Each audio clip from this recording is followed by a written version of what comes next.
Hello everyone, it's me the Gamer09 here to bring you Legend of Korra Season 2, Episode 4. Or is it Episode 5? I just know it's Civil War Part 2, and I'm gonna quickly just go through this so you don't have to listen to me for too long. So at the very beginning of the episode, we find out, we come back to where Unalaq comes by Korra's parents' house, arrests her mother and her father for the attempted assassination of himself, which I completely do not buy one bit, because he said that he wasn't a part of it. He would never go to such lengths to kill his own brother. So we go forward. We go forward to Tenzin looking for his daughter. At least I think this will happen afterwards. We go forward to him looking for his daughter. He finds her, and she's in the cave playing with baby. I call them baby appas, but yeah, baby sky bisons. And they all have really random names. I'm not even gonna try to remember them. Tenzin sits on in this, keeps his daughter company because she doesn't like her brothers and sisters. This is pretty evident within her prayer that she called her brother and sister, her younger brother, older sister, sneaky poopy heads, which I found kind of adorable and hilarious at the same time. But yeah. And we go forward to the main party of this entire episode, which is the Civil War.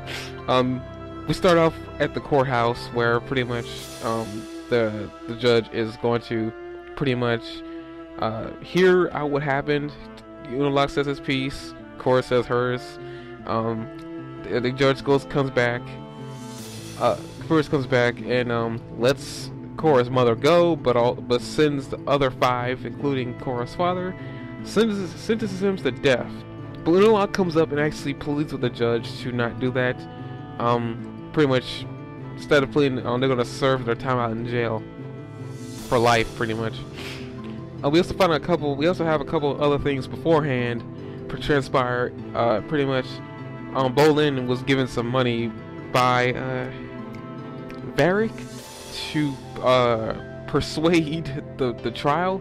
He ends up giving it to not the judge. He gives it to random people in the jury. Two random people in the jury. Pretty much, Bolin realized he made a big mistake when he probably should have given the money to the judge. So this probably could have all been avoided if Bolin was smart enough. But whatever. Later on, we find out because Korra feels bad for her mother because her mother feels helpless. So she ends up attacking the judge while he's driving around on the mountainside. Threatens him with Naga. Finds out that apparently Unalaq has a bigger plan. He wants to take over the village. This wasn't outright stated, but I think a lot of us could pick it out that he wanted to take over the village.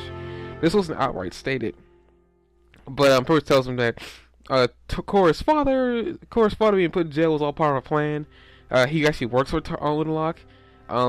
We find out also that Tarlok's banishment from the north was also part of a plan. Unalaq set his brother up. Korra finds this out, breaks her father out of jail, but finds out he's not there in the jail anymore. He's actually on his way to serve out his sentence in the northern tribe.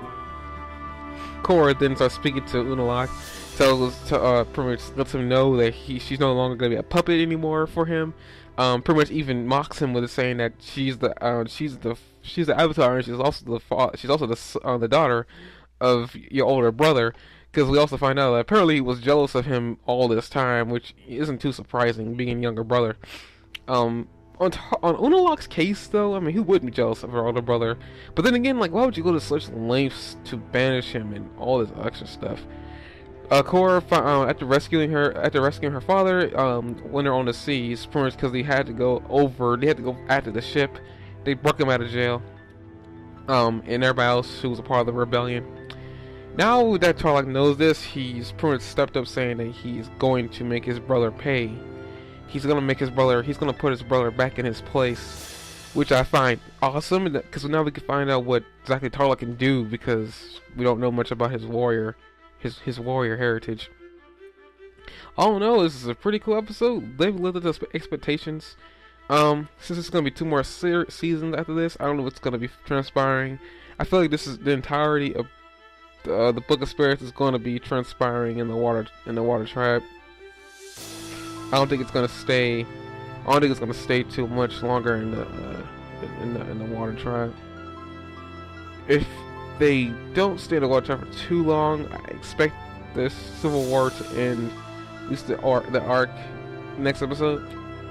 No, actually, because she gotta go to the. At the end of the episode, he tells her to go and try to get the United Nations leader on her side. So this episode, of course, gonna be traveling with Korra, trying to get the United Nations leader on their side, so that they can fight the Civil War and win against Unalaq and send him back to where he came from. But Unalaq got issues. Unalaq has some serious issues. Okay, I guess I won't hold you up for too much longer. This has been the game. I almost said the Game Horror 09 for the review of Legend of Korra, episode 4, Civil War Part 2. I like you. If you like this episode, like it. If you want to keep up with the series, more episodes, subscribe to keep up with it, or just subscribe to keep up with my other series. Pokemon Reborn is going on Saturdays, and I believe another series will start up on that same day. So Pokemon Reborn most likely will not be going up this week. So see you guys later.